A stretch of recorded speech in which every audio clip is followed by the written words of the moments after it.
What's up everyone, I'm Twisted. We just got a new variety patch for Legends of Runeterra and the next expansion is right around the corner, so now is the perfect time for some theories. First, let's see what to expect. Last year, Riot broke the pattern of sets and expansions that started with Call of the Mountain. Worldwalker and the Darkin Saga had 2 and 3 expansions respectively, but internally these are both labeled as set 6. 2023 started with 2 new expansions, which are also sort of their own sets, at least in the client. It's weird. However, internally these are both labeled as set 7. Then came Fate's Voyage, Onward, marking the start of set 8. Just like what happened with the Darkin Saga expansions, the upcoming expansion will be titled Fate's Voyage something, and it will continue the story of Nilah that started in Onward. The trailers for the champions in Onward teased the story of Nilah as the cards were being released.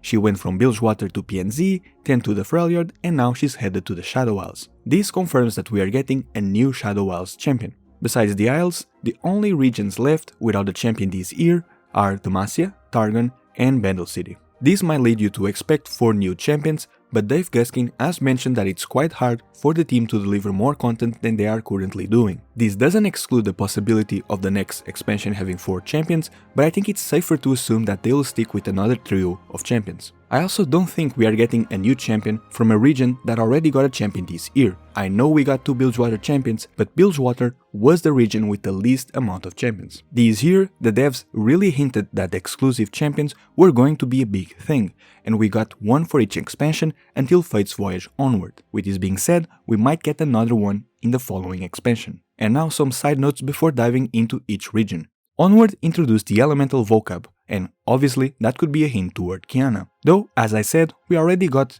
2 Ishtal champions this year, so I don't know if we'll see more so soon, maybe next year.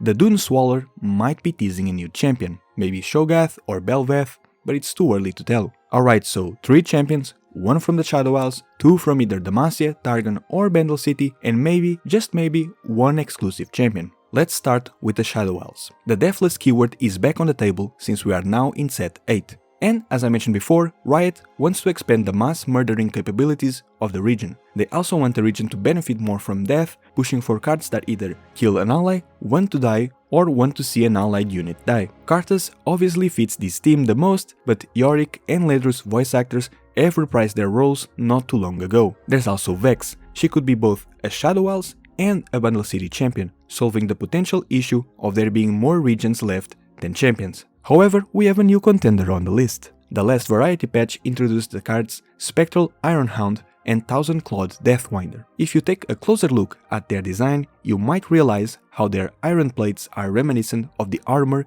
seen in Noxian soldiers and beasts. On top of this, the Deathwinder's flavor mentions how they give a nasty end to any who refuse to serve. But serve who? This flavor doesn't really fit any of the remaining Shadow Isles champions, right?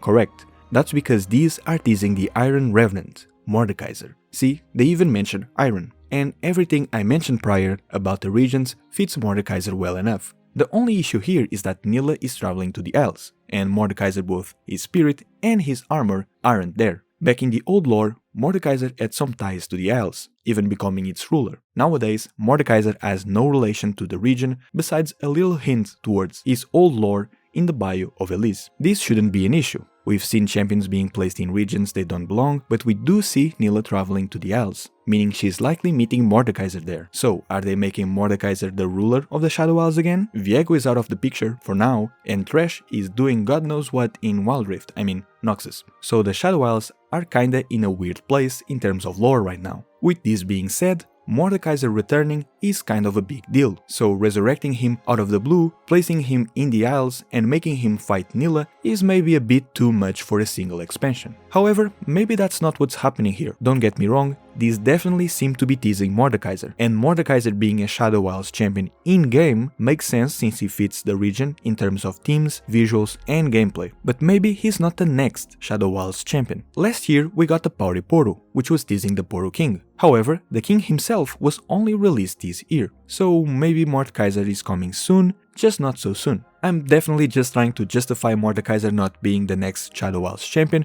because lore-wise that would be a bit weird, but who knows, maybe Riot found a way for it to make sense. The next League of Legends champion also seems to have some ties to the Isles, so I wonder if the next Shadow Isles champion and this League of Legends champion were worked on at the same time. Next up, Targon, and this is an easy one, it's Morgana. Could be another Puru case, but like with Mordekaiser, the new card, Veiled Protector, pretty much confirms that she's coming soon. Morgana is also known as the Veiled Lady. Purple and gold colors can be seen all throughout the artwork. These look like her chain links. This figure here sorta looks like her, but it's probably just a member of her cult. Speaking of which, and finally, the flavor of the card mentions that this being got a blessing from someone and now ensures that those who seek a certain sanctuary make it there safely. The only weird thing is that this artwork takes place in Targon, as confirmed by the flavor. But hey, maybe Riot is just giving up on lore accuracy. And guess what? Sunny was right. Falling Star was likely teasing Morgana all along. She could be seen as a fallen angel after all. This follower is part of the Titanic archetype.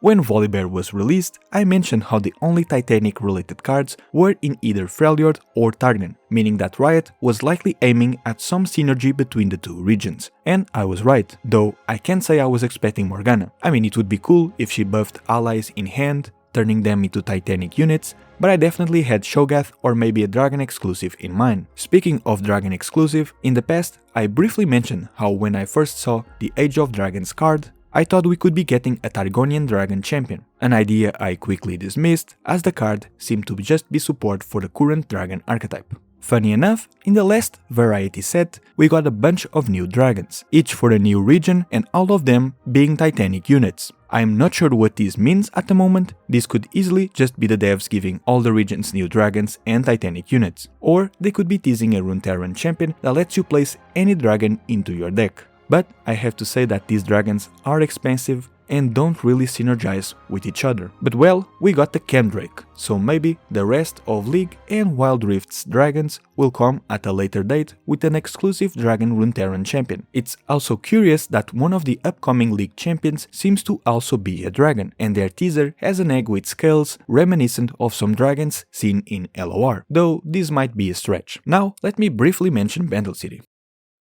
And that was everything I had to say about Bandle City. There's not a single hint toward a new champion that I could find, so if we don't get Vex, we might not be getting a new Bandle City champion at all, making it the only region to not get a single new champion this year. Though this is the region with the largest champion pool overall, so that might be why. And finally, Demacia. At first glance, Sylas seems to be the safest bet here. There haven't been any solid teasers for any of the champions, but we've gotten a couple of Mageseeker cards since last year and one referencing the Warriors cinematic. Sylas' voice was heard in the teaser for the Mageseeker game, and the devs are working on expanding the anti-magic niche of the region, and Sylas is probably the best champion for that role. League of Legends is getting some winter-themed skins, one of them being for Sylas, so I can see him and this skin line both coming to LOR at the same time. This year, we even got 3 captured cards, one being a Mageseeker card and another having a very unique effect. Maybe Sylas could expand on this playstyle, but realistically speaking, out of the 10 Demacian cards we got this year, 1 is a Nico follower, 1 is a Galio follower, 1 is an Explorer, 5 are somewhat generic, matching Elites and Fiora thematically, and only 2 are related to the Mageseekers. On top of this, the Elite subtype is now present in Shurima, creating some synergy between that region and Demacia. And the effect of the new Demacian boat feels very Shuriman to me, besides the rally, of course. But Shurima is the region that really likes champions, and wouldn't it be perfect to introduce a new elite champion to be played alongside all of this? Maybe Zhao, or maybe an exclusive one. And this is the Copium part of the video. The Darkin Saga set had this icon. It's obviously Aatrox's sword, but he was only revealed in the last expansion of the set. For Fate's Voyage Onward, we got this brand new icon with Volibear's claw and some hooded figure. We know that, just like with the Darkin Saga, this icon will also be used for the second part of Fate's Voyage, which makes me wonder who this figure is. It certainly doesn't look like Nilah, Janna, Morgana, or Mordekaiser, or any of League's missing champions, besides Talon, but I swear it's not him. Could it be an exclusive champion? Tyari maybe? But we already have Morgana for Targon. No. Could it be her? Could it be Cithria?